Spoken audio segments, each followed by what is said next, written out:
probiotik. Yang pertama itu di asam amino, yang kedua probiotik, yang ketiga apa? Prebiotik. Prebiotik itu apa? Kalau probiotik, biotik yang baik, bakteri yang baik. Oke? Contohnya tadi kayak tempe, kimchi, asinan, kan probiotik tuh. Atau miso mungkin kalau orang Korea atau Jepang.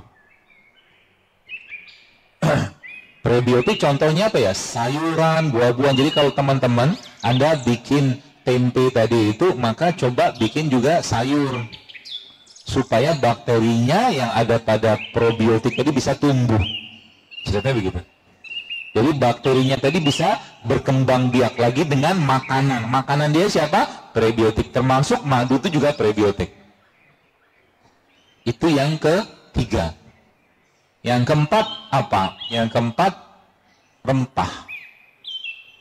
Rempah itu contohnya apa? Banyak lah, ibu-ibu mau paham banget lah. Itu rimpang. Kalau rempah itu ya kayak cengkeh, kayu manis, ketumbar, kapulaga, jinten, bunga lawang, itu rempah. Yang negeri ini lupa bahwa kita itu negeri rempah. Yang kita lupa 350 tahun kita dijajah, yang diambil itu. Sehingga zaman sekarang manusia yang hidup di bumi Indonesia ini lupa dengan rempahnya. Yang dimakan hanya sebagian besar rasa, dan rasa. Maka kalau boleh saya minta kepada ibu, di rumah Anda, tanda kutip ya, haram ada penyedap rasa. Tanda kutip. Rasa tuh kita bisa buat.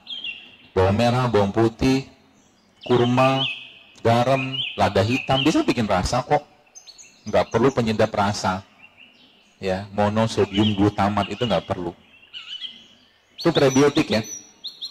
Jadi kalau sekarang pola-pola kayak ini Anda mulai praktekkan, ditambah dengan tadi, terakhir tadi kita bahas, ditambah tadi dengan apa tadi?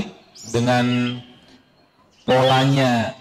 Kalau bahasa saya itu aplikasi tanda kutip Islamnya, ya itu dengan apa? Sholat malam, sholat duha, sholat tahajud tadi, atau mungkin puasa. Besar kemungkinan kita akan sehat. Besar kemungkinan. Nanti mensnya lama-lama akan diperbaiki. Coba lihat, saya kemarin tuh saya sempat takjub baca komen-komen di akun saya itu. Subhanallah, ada yang cerita kalau nyeri, kalau menstruasi itu datang kayak orang apa dia menjerit-jerit saking sakitnya luar biasa. Ternyata ketika tepungnya dikurangi, dia makan kunyit, dia minum serai, dia minum jeruk nipis, selesai. Sesimpel itu coba. Karena nggak mungkin Allah tinggalkan kita ya, untuk menyembahnya di muka bumi ini kalau Allah tidak menyiapkan sarana prasarananya gitu loh. Jadi Indonesia ini kalau boleh saya katakan ya kita harus jujur akui kita apa ya, manusia yang kurang bersyukur dengan rempah dan rimpang yang Allah ciptakan untuk negeri ini. Saya bisa bayangkan kalau seandainya rakyat Indonesia tiap hari makan rempah, tiap hari makan rimpang, gak banyak makan yang gak sehatnya, Indonesia harusnya jadi negara yang bebas kanker harusnya. Karena semua jenis rimpang-rimpangan itu anti kanker semua sebagian besar. Bagi tambah dengan rempah. Kita cerita diabetes, kurang kuat apa kayu manis untuk menurunkan gula darah? Kayu manis itu kuat sekali. Makanya bagi Anda yang infus ya, infus water pakai kayu manis, hati-hati. Ada potensi untuk hipoglikemik. Hipoglikemik itu gulanya turun. Kalau hipoglikemik maka keliengan. Buah-buahan, kalau Anda ngimpus buah-buahan, hati-hati. Karena buah-buahan itu cenderungnya dingin. Nanti kalau cenderungan dingin, kebanyakan dingin, nggak dapat panasnya, maka tubuh akan dingin, akhirnya apa? Tensinya turun. Tensi turun, keliengan juga. Maka sering saya sampaikan, lebih baik diselang-seling. Rempah, rimpang, sayur, buah, rempah, rimpang, dikit-dikit aja, nggak usah banyak-banyak gitu loh. Ya. Boleh Anda seduh atau boleh Anda infus kayak begitu. Prebiotik. Jadi tadi apa? Pertama asam amino. Yang kedua probiotik, prebiotik, rempah, terakhir rimpang. Rimpang itu apa? Rimpang itu tumbuhan yang batangnya ada di tanah. Itu definisinya lah kurang lebih. Nanti lihat di dalam kurang lebih singkat saya itu. Jadi rempah itu, rimpang itu adalah tumbuhan yang dia punya batang, tumbuhnya dalam tanah. Yang ada di atas sampai daunnya kan. Kalau kita lihat kayak kunyit gitu kan. Disitulah sebenarnya, kalau bahasa saya menggunakan pepatah, di mana bumi dipijak, di situ langit dijunjung. Indonesia itu kaya dengan itu. Apalagi kalau Anda dapatkan rimpang-rimpang yang tumbuhnya di bawah kaki-kaki gunung aktif. Itu kandungan gizinya itu jauh luar biasa, bos sekalian. Ya. Banyak kan contohnya apa? Ya kunyit, ya jahe, ya lengkuas, ya kencur, ya temulawak, banyak banget. Ya, itulah obatnya kita. Makanya orang tua kita zaman dulu yang minum begituan awet. Anaknya banyak. Gampang melahirkan. Gitu loh. Pagi-pagi mereka makan ubi rebus, singkong. Kayak orang-orang Jawa Barat, orang Bogor ya lah. Ya zaman dulu ya. Jahe, ya, dia minum jahe, wedang, gitu-gitu lah yang sederhana gitu loh. Gak banyak minyak, gak banyak lemak, dari minyak-minyakan tadi gak banyak gula. Tehnya tawar, minumannya pagi-pagi, makanan pagi-pagi, makan makanan yang tanpa minyak, rebus-rebusan gitu loh. Terbukti kan, anaknya banyak. Gampang lahiran, nggak ada cerita episode menstruasi jerit-jerit karena kesakitan. Mana ada ceritanya ibu kita zaman dulu. Karena makanannya sehat. Ini makan gitu-gitu terus gitu kan. Jadi nggak ada ceritanya. Ya, nggak ada ceritanya. Jadi kalau Anda tanya sama saya, kunyit itu aman nggak? Kalau Anda tanya sama saya itu, ya tolong lihat. Dari zaman dulu Indonesia kenal dengan jamu, adakah orang keracunan kunyit? Itu. Terus Anda lihat lagi, banyak nggak zaman sekarang orang keracunan atau alergi antibiotik? Pertanyaannya, yang menciptakan kunyit siapa? Yang menciptakan, bukan menciptakan, yang membuat antibiotik siapa? Manusia. Orang zaman sekarang mempertanyakan ciptaannya Allah. Ini masalah.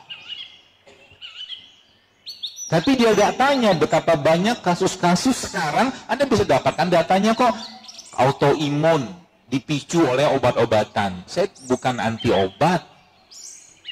Pakailah kalau memang mendesak dan perlu. Tapi kalau tidak, kembalilah apa-apa yang Allah ciptakan, gitu loh. Karena kita makhluk ciptaannya Allah. Kita bukan makhluk bikinan pabrik. Kalau Anda lagi batuk pilek, nggak perlu dekongestan, nggak perlu pseudoephedrine, jahe, kunyit, katakanlah mungkin bunga lawang, itu banyak sekali Bapak Ibu sekalian manfaatnya. Cengkeh, ya banyak sekali. Bahkan saya pernah bikin lagi flu gitu kan, ambil teh tubruk biasa gitu. Kalau pengen minum teh, masukin kapulaga, masukin bunga lawang, masukin cengkeh, masukin serai, minum, dekongestan juga, gitu loh. Ribet mungkin bagi sebagian orang, tapi orang kalau sudah merasakan seninya, lebih baik kayak begituan daripada minum pseudoephedrine yang jantungnya berdebar. Kan obat-obatan flu begitu, efek sampingnya. Bahkan barusan saya baca kemarin ada satu rilis penelitian, itu subhanallah ternyata paracetamol yang dimakan oleh ibu-ibu dalam kondisi hamil terus-menerus banyak makan paracetamol, ternyata itu menjadi salah satu biang pemicunya anak autis. Paracetamol coba. Maka hati-hati dengan obat-obatan, bijak dengan obat-obatan. Kalau nggak perlu, jangan.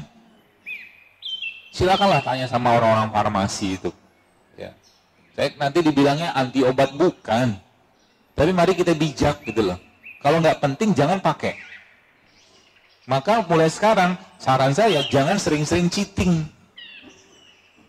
Supaya badannya lebih cepat menyerap ya produk-produk alami ketika sakit. Jadi lagi batuk pilek, lagi pusing, lagi demam, minum jahe, turun gitu loh.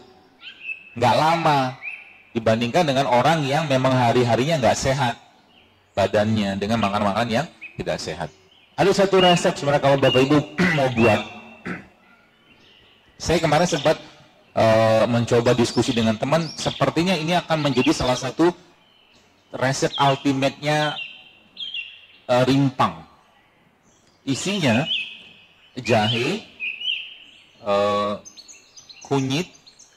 Jadi jahenya satu bagian, kunyitnya setengah bagian, lengkuasnya sepertiga bagian, dikit aja nggak usah banyak-banyak, serehnya seperempat atau seperlima bagian.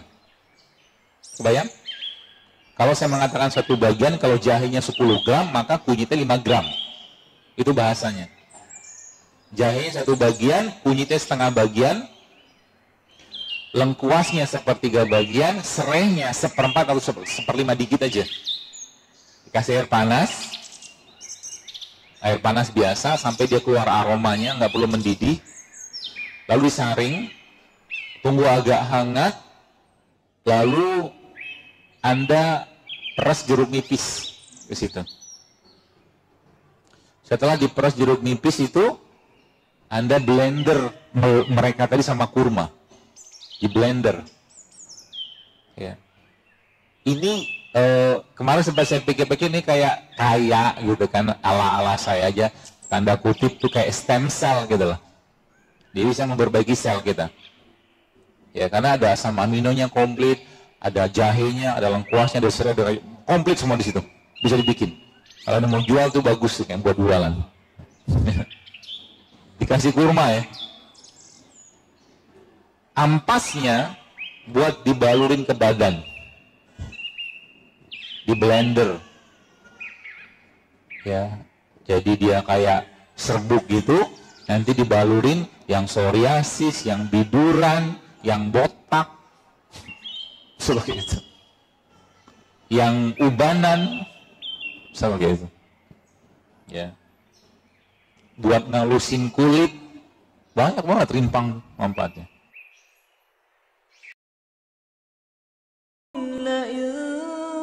شكرتم لأزيدنكم ولئن كفرتم إن عذابي